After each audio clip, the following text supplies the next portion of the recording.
E27 petrol వాడటం వాహనాలకు లాభమా నష్టమా? దీనిపై మా ప్రతినిధి వెంకటేశ్వర ప్రసాద్ అందిస్తున్న స్పెషల్ స్టోరీ ఇప్పుడు చూద్దాం. మీరు ఎలాంటి వెహికల్ వాడుతున్నారు? E10నా E20నా? ఇప్పటికిప్పుడు కాకపోయినా కొన్నేళ్ల తర్వాత E27కి మారక తప్పదు. అంటే అందుకు అనువైన వాహనాలు కొనాల్సి రావచ్చు, లేదా ఉన్న వాటిని E27కి సరిపోయేలా మార్చుకోవాల్సి ఉంటుంది. ఎందుకంటే కేంద్ర ప్రభుత్వం ఆ దిశగా అడుగులు వేస్తుంది. కాలుష్యం తగ్గించడమే లక్ష్యమని చెబుతోంది. So be ready.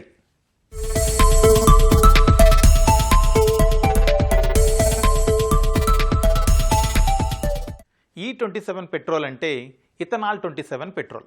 ఇంకా అర్థమయ్యేలా చెప్పాలంటే 1 లీటర్లో 27% ఇథనాల్, 73% పెట్రోల్ కలపడాన్ని E27 పెట్రోల్ అంటారు.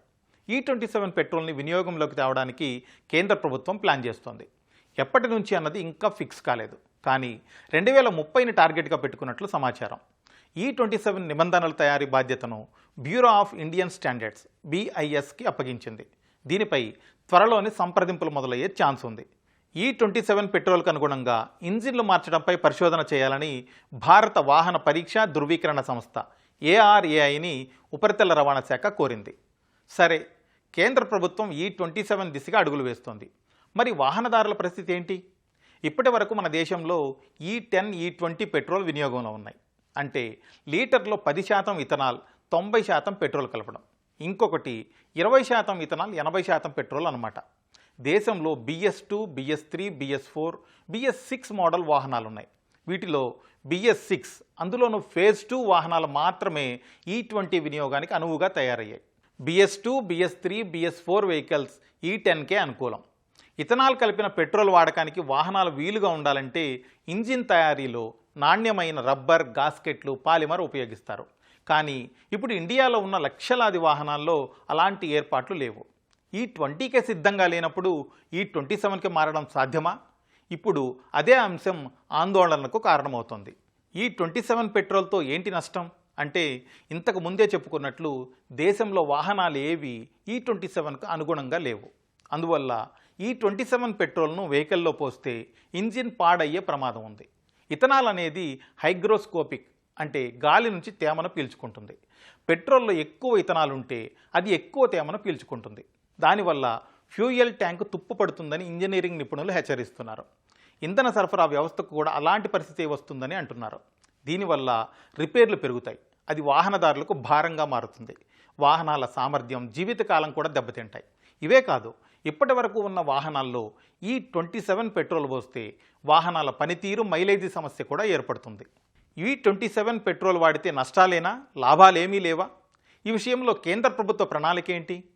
కాలుష్యం తగ్గించడమే కేంద్ర ప్రభుత్వం మెయిన్ టార్గెట్. అందుకోసం ఇప్పటికే ఎలక్ట్రిక్ వాహనాల వినియోగాన్ని ప్రోత్సహిస్తోంది. ఇథనాల్ కలిపిన పెట్రోల్ వాడకంతో ఉద్గారాలు మరింత తగ్గించవచ్చని నమ్ముతోంది. అంతేకాదు, మరో ముఖ్యమైన అంశం కూడా ఇందులో ఉంది.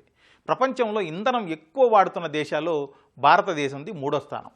క్రూడ్ ఆయిల్ కోసం పూర్తిగా దిగుమతులపైనే ఆధారపడుతున్నాం. ఇందుకోసం భారీగా విదేశీ మారకద్రవ్యం ఖర్చు చేస్తున్నాం. కానీ పెట్రోల్లో ఎక్కువ ఇథనాల్ కలిపితే ఇంధన దిగుమతులు తగ్గించుకోవచ్చు. దానివల్ల మారకద్రవ్యం మిగులుతుంది. మరి ఇథనాల్ తయారీకి ఖర్చు అవదా? అందరికీ సహజంగా వచ్చే డౌటే ఇది. అత్యధికంగా చెరకు, ఆ తర్వాత మొక్కజొన్న నుంచి ఇథనాల్ ఉత్పత్తి చేస్తారు. అలాగే మనం తినడానికి ఉపయోగపడిన బియ్యాన్ని కూడా వాడతారు. క్రూడ్ ఆయిల్తో పోల్చితే వీటికయ్యే ఖర్చు బాగా తక్కువ. దానివల్ల పెట్రోల్ రేట్లు కూడా కొంత తగ్గే ఛాన్స్ ఉంటుంది. ఇథనాల్ వాడకం పెరిగే కొద్దీ పంటలకు డిమాండ్ పెరుగుతుంది. అప్పుడు ఆటోమేటిక్గా రైతుల ఆదాయం పెరుగుతుంది. ఇదంతా బాగానే ఉంది, కానీ ఇక్కడే చిన్న చిక్కుంది అంటున్నారు నిపుణులు. చెరకు, మొక్కజొన్న లాంటి ఆహార పంటలను ఇథనాల్ తయారీకి మళ్లిస్తే ఆహార కొరత ఏర్పడే ప్రమాదం ఉందని ఆందోళనలు వ్యక్తం చేస్తున్నారు. అలాంటి సమస్య రాకుండా చూసుకోవాల్సిన బాధ్యత కేంద్ర ప్రభుత్వానిదే అంటున్నారు. మనమేనా, ఇతర దేశాల్లోనూ ఇథనాల్ కలిపిన పెట్రోల్ వాడుతున్నారా? చాలా దేశాలే వాడుతున్నాయి. అందులో బ్రెజిల్ నెంబర్ 1 స్థానంలో ఉంది. అక్కడ E27 పెట్రోల్ ఎక్కువగా వినియోగిస్తున్నారు. E30కి మారే ప్రయత్నాల్లో కూడా ఉన్నారు. బ్రెజిల్లో FFVs కూడా ఉన్నాయి, అంటే ఫ్లెక్స్ ఫ్యూయల్ వెహికల్స్, ఎలాంటి ఇంధనమైన వాడటానికి వీలైనవి. వీటిలో 85% నుంచి 100% ఇథనాల్ ఉపయోగించినా ఇబ్బంది లేదు. అమెరికాలో E10, E15 పెట్రోల్ వాడకం అధికం.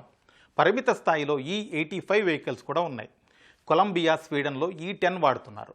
ఇక స్వీడన్లో E85 ఉన్న ఆ వాహనాల సంఖ్య బాగా తక్కువ. కోస్టారికాలో E7.5 వినియోగిస్తున్నారు. చైనాలో ఇథనాల్ వాడకం చాలా తక్కువ. E10 టార్గెట్గా పెట్టుకున్నా ఇప్పటి వరకు లక్ష్యాన్ని చేరుకోలేదు.